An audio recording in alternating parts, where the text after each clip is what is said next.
السلام علیکم ورحمۃ اللہ وبرکاتہ ان الحمد للہ نحمدہ ونستعینہ من یهده اللہ فلا مضل لہ ومن یضلل فلا ہادی لہ واشهد ان لا الہ الا اللہ وحدہ لا شریک لہ واشهد ان محمدا عبدہ ورسولہ اما بعد فان خیر الحدیث کتاب اللہ وخیر الهدی هدی محمد صلی اللہ علیہ وسلم وشر الأمور محدثاتها وكل محدثات بدعة وكل بدعة ضلالة وكل ضلالة في النار رب اشرح لي صدري ويسر لي أمري واحلل عقدة من لساني يفقهوا قولي رب زدني علما رب زدني علما رب زدني علما اللهم فقهنا في الدين بسم الله الرحمن الرحیم۔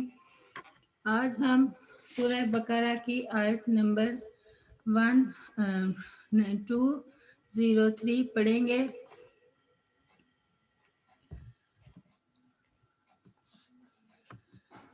وَاذْكُرُوا اللَّهَ، اور تم یاد کرو اللہ تعالیٰ کو، فی ایام معدودات، گنتی کے دنوں میں، فمن، پھر جس نے، تعجلا، جلدی کی، فی یومین، دو دنوں میں، فلا، تو نہیں ہے، اسما، کوئی گناہ، علیہ، اس پر، ومن، اور جس نے، تأخرا، تاخیر کی، فلا، تو نہیں ہے، اسما، کوئی گناہ، علیہ، اس پر، لمن اتقی، اس کے لیے جو ڈرا، واتقوا اللہ، اور تم ڈرو اللہ تعالیٰ سے، وَاعْلَمُوا، اور جان لو، انکم، کہ بے شک تم، الیہ، اسی کی طرف تحشرون، اکٹھے کیے جاؤ گے۔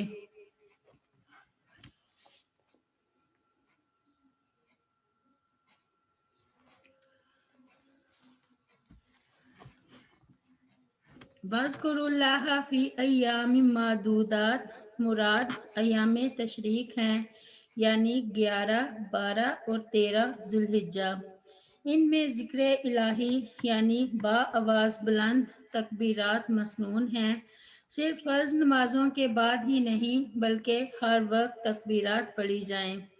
سیدنا کعب بن مالک رضی اللہ عنہ بیان کرتے ہیں کہ رسول اللہ صلی اللہ علیہ وسلم نے ایام تشریق میں مجھے اور اوس بن الحدثان کو بھیجا کہ ہم یہ اعلان کریں کہ بے شک جنت میں سوائے مومن کے کوئی داخل نہیں ہوگا، اور یہ کہ منا کے ایام کھانے اور پینے کے ایام ہیں۔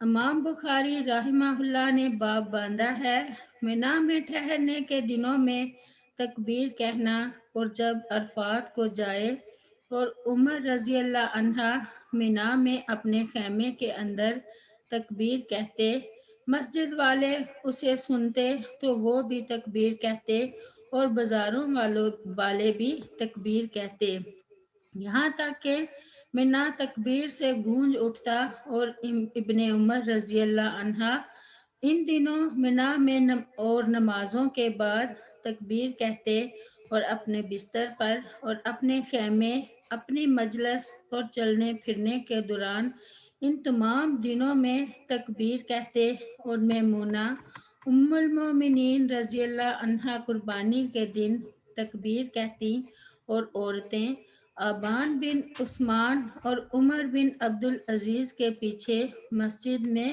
مردوں کے ساتھ تشریق کی راتوں میں تکبیر کہتی۔ معلوم ہوا ان سے مراد عرفہ کی صبح سے لے کر 13 ذوالحجہ کے سورج غروب ہونے تک کا وقت ہے۔ قربانی کے دن اور ایام تشریق میں روزہ رکھنا منع ہے۔ سیدنا نبیسہ حضلی رضی اللہ عنہ سے روایت ہے کہ رسول اللہ صلی اللہ علیہ وسلم نے فرمایا، ایام تشریق کھانے پینے اور اللہ تعالیٰ کا ذکر کرنے کے دن ہیں۔ اللہ تعالیٰ کے ذکر سے مراد وہ تمام تکبیرات ہیں جو جمعرات کو کنکر مارتے وقت، ذبح کرتے وقت یا دوسرے وقتوں میں کہی جاتی ہیں۔ تکبیر کے علاوہ کوئی بھی ذکر ہو اس حکم میں شامل ہے، یعنی ان ایام میں ذکر الہی میں مصروف رہو۔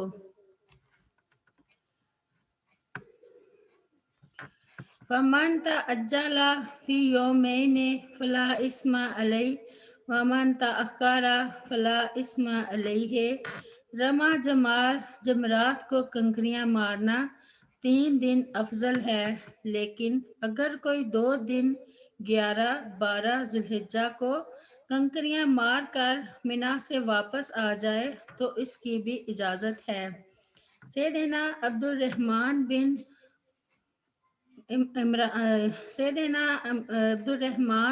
رضی اللہ عنہ بیان کرتے ہیں کہ رسول اللہ صلی اللہ علیہ وسلم نے فرمایا، ایام منا 3 دن ہیں، تو جس نے 2 دنوں میں منا سے مکہ کی طرف واپسی میں جلدی کی تو اس پر بھی کچھ گناہ نہیں، اور جس نے 1 دن کی تاخیر کی تو اس پر بھی کچھ گناہ نہیں۔ لمن اتقى فاتقوا الله واعلموا انکم الیہ تحشرون۔ 2 دن یا 3 دن میں کنکریاں مارنا ہو یا کوئی بھی اور نیکی کا کام ہو، ہر جگہ اللہ تعالیٰ کو اخلاص مطلوب ہے۔ کسی بھی کام میں ریاکاری میدان محشر میں رسوائی کا باعث ہوگی۔ سیدنا ابو ہریرہ رضی اللہ عنہ بیان کرتے ہیں کہ رسول اللہ صلی اللہ علیہ وسلم نے فرمایا، اللہ تعالیٰ فرماتا ہے، میں تمام شرکا سے زیادہ شرک سے بیزار ہوں۔ جو شخص کوئی ایسا عمل کرے جس میں میرے ساتھ کسی دوسرے کو شریک کرے تو میں اسے اور اس کے شرک کو چھوڑ دیتا ہوں۔ سیدنا عبداللہ بن عباس رضی اللہ عنہ بیان کرتے ہیں کہ رسول اللہ صلی اللہ علیہ وسلم نے فرمایا، جو شخص اپنی نیکی لوگوں کو سنائے گا، اللہ تعالیٰ بھی اس کی وجہ سے پہنچنے والی ذلت کا حال لوگوں کو سنائے گا، اور جو شخص لوگوں کو اپنی نیکی دکھائے گا تو اللہ تعالیٰ بھی اس کی وجہ سے پہنچنے والی ذلت کو تمام لوگوں کو دکھائے گا، یعنی میدان محشر میں ریاکار آدمی کی بڑی رسوائی ہوگی۔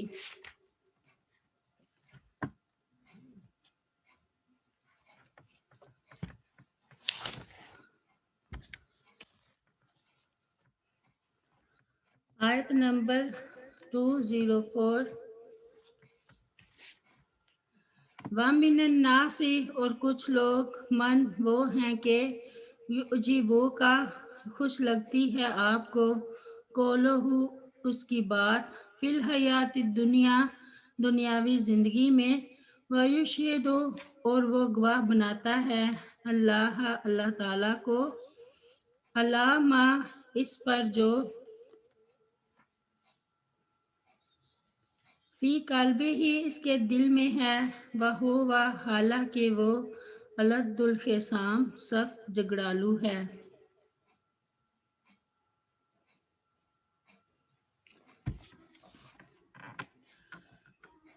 کچھ ایسے منافقین ہوتے ہیں جو مسلمانوں کو خوش کرنے کے لیے چکنی چپڑی باتیں کرتے ہیں اور اللہ تعالیٰ کو اپنے قول و فعل کی صداقت پر گواہ بناتے ہیں، حالانکہ وہ باطل کو حق دکھانے کے لیے بدترین جھگڑنے والے ہوتے ہیں۔ اس آیت میں منافقین کے اوصاف کا بیان ہے کہ رسول اللہ صلی اللہ علیہ وسلم کے عہد مبارک میں چند ایسے چال باز لوگ تھے اور ہمیشہ رہے ہیں۔ ان آیات میں ان کی صفات بیان فرما کر ان سے چوکس رہنے کی ہدایت فرمائی گئی ہے۔ پہلی صفت ایسے منافق کی یہ ہے کہ وہ دنیا کی زندگی کے متعلق بہت معلومات رکھتا ہے، اس پر بات کرے تو آدمی کو حیرت ہوتی ہے۔ آخرت پر نہ وہ بات کرتا ہے نہ اسے اس کا علم ہوتا ہے۔ دوسری صفت اس کی یہ ہے کہ وہ اللہ تعالیٰ کی قسمیں کھا کھا کر اپنے ایمان و اخلاص کا یقین دلاتا ہے، کیونکہ وہ مسلمانوں کے ہاں اپنے بے اعتبار ہونے کو خوب سمجھتا ہے۔ وَهُوَ أَلَدُّ الْخِصَامِ، تیسری صفت اس کی یہ ہے کہ وہ جھگڑے میں سخت جھگڑالو ہے۔ ارشاد باری تعالیٰ ہے فَإِنَّمَا يَسَّرْنَاهُ بِلِسَانِكَ لِتُبَشِّرَ بِهِ الْمُتَّقِينَ وَتُنذِرَ بِهِ قَوْمًا لُدًّا۔ سورہ مریم میں سو اس کے سوا کچھ نہیں کہ ہم نے اسے تیری زبان میں آسان کر دیا ہے تاکہ تو اس کے ساتھ متقی لوگوں کو خوشخبری دے اور اس کے ساتھ ان لوگوں کو ڈرائے جو سخت جھگڑالو ہیں۔ سیدہ عائشہ رضی اللہ عنہا بیان کرتی ہیں کہ رسول اللہ صلی اللہ علیہ وسلم نے فرمایا تمام لوگوں میں سب سے زیادہ بغض اللہ تعالیٰ کو اس شخص سے ہے جو بہت زیادہ جھگڑالو ہو۔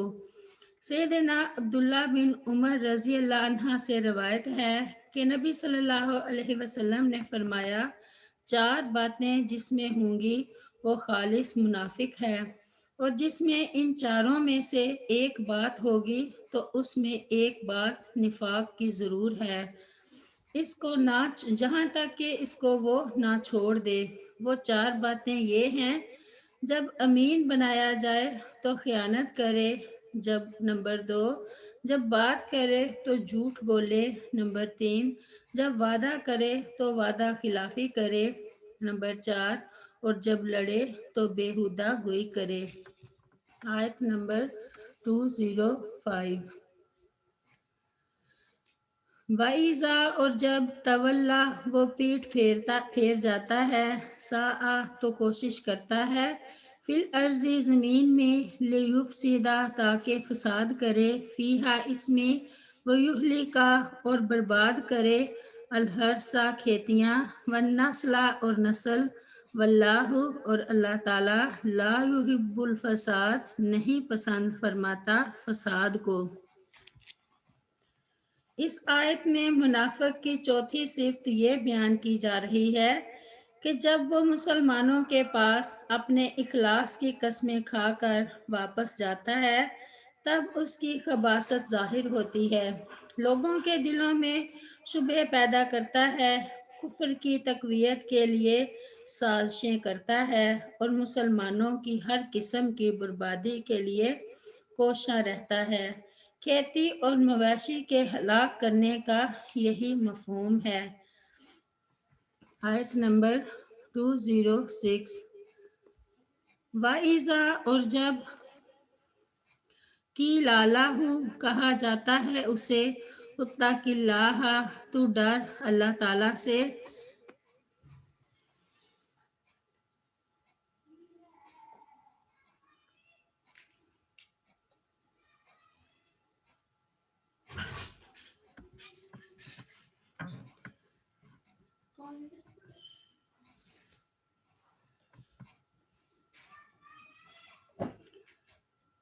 اخذتہ العزت تو ابارتا ہے اسے تکبر، بالاسم گناہ پر، فحسبہ سو کافی ہے اسے، جہنم، ولبئس المہاد اور یقیناً وہ برا ہے ٹھکانہ۔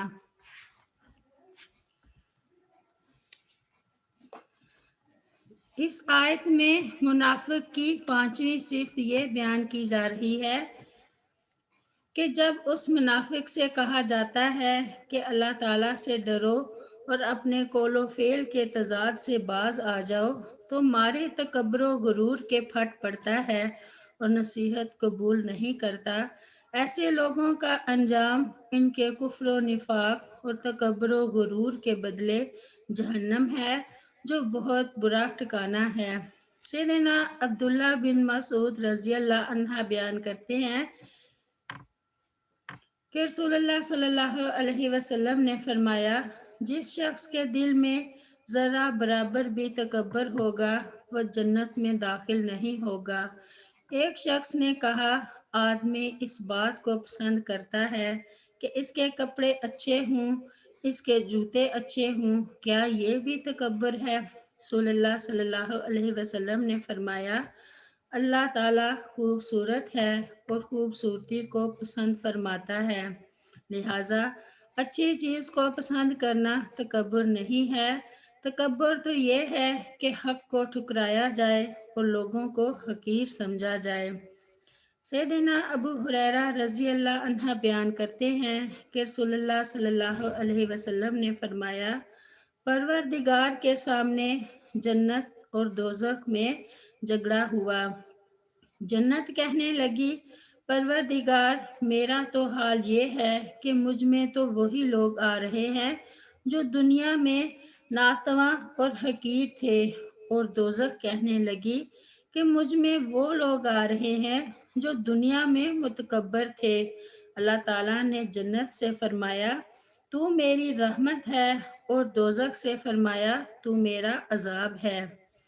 سیدنا حارثہ بن وہب رضی اللہ عنہ بیان کرتے ہیں کہ رسول اللہ صلی اللہ علیہ وسلم نے فرمایا، کیا میں تمہیں نہ بتاؤں کہ جنتی کون ہے؟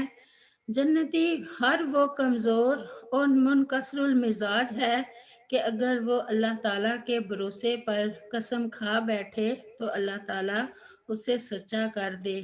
اور کیا میں تمہیں خبر نہ دوں کہ جہنمی کون ہے؟ جہنمی ہر موٹا، بد مزاج اور متکبر آدمی ہوتا ہے۔ آیت نمبر 207۔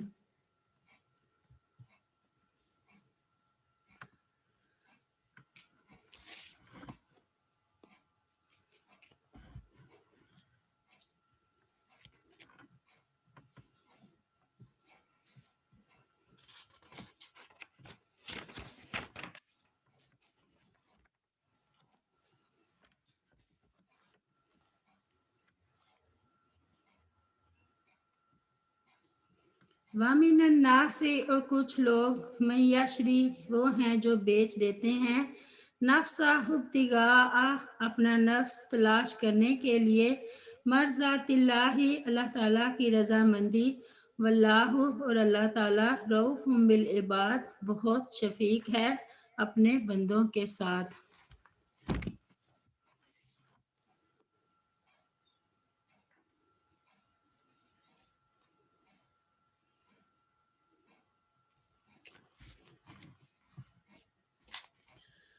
اس آیت میں اللہ تعالیٰ نے ان مفسدوں، متکبر اور حق کو تسلیم نہ کرنے والے لوگوں کے بعد ان لوگوں کا ذکر کیا جو اللہ تعالیٰ کے نیک اور مخلص بندے ہیں، ہر وقت حق اور رضوان الہی کے متلاشی رہتے ہیں، تکبر نہیں کرتے بلکہ رضوان الہی کے لیے جان تک کی پرواہ نہیں کرتے۔ اس آیت کے اولین مصداق مہاجر صحابہ ہیں جنہوں نے اپنی جانیں خطرے میں ڈالی اور اپنی جائیدادیں مکہ میں چھوڑ کر مدینہ چلے گئے، اور انصار صحابہ جنہوں نے اپنی جان و مال سے ان کی مدد کی، لیکن اس آیت کریمہ کا معنی عام ہے۔ اللہ تعالیٰ کے راستے میں جہاد کرنے والا ہر مجاہد اس میں داخل ہے۔ ارشاد باری تعالیٰ ہے، ان اللہ اشتری من المؤمنین انفسهم واموالهم بان لهم الجنہ یقاتلون فی سبیل اللہ فیقتلون ویقتلون وعدا علیہ حقا فی التوراۃ والانجیل والقرآن ومن اوفی بعہدہ من اللہ فاستبشروا ببیعکم الذی بایعتم بہ وذالک ھو الفوز العظیم۔ سورۃ التوبہ میں اللہ تعالیٰ فرماتے ہیں، بے شک اللہ تعالیٰ نے مومنوں سے ان کی جانیں اور ان کے اموال خرید لیے ہیں اس کے بدلے کہ جنت، کہ یقیناً ان کے لیے جنت ہے، وہ اللہ کے راستے میں لڑتے ہیں، پس قتل کرتے ہیں اور قتل کیے جاتے ہیں۔ یہ تورات اور انجیل اور قرآن میں اس کے ذمے پکا وعدہ ہے، اور اللہ تعالیٰ سے زیادہ اپنا وعدہ پورا کرنے والا کون ہے؟ تو اپنے اس سودے پر خوب خوش ہو جا تو تم نے اس سے کیا کیا، جو تم نے اس سے کیا ہے، اور یہی بہت بڑی کامیابی ہے۔ اس آیت کا سبب